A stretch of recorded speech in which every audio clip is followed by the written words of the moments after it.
Vaxtınız xeyir değerli izləyicilərim. 2,5 3,5 bax. İsfahanlarımız gəlibdi. Bax görürsüz. Bax göstər hamısını 2,5 3,5. Qiymətləri 250 manatdır bir ədədin qiyməti.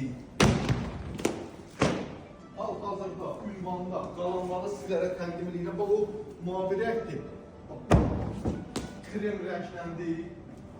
Ölçülər 2,5 eni, 3,5 uzunu, qiymət olacaq 250 manat, gözəl, möhtəşəm qalsalardır, qalındır.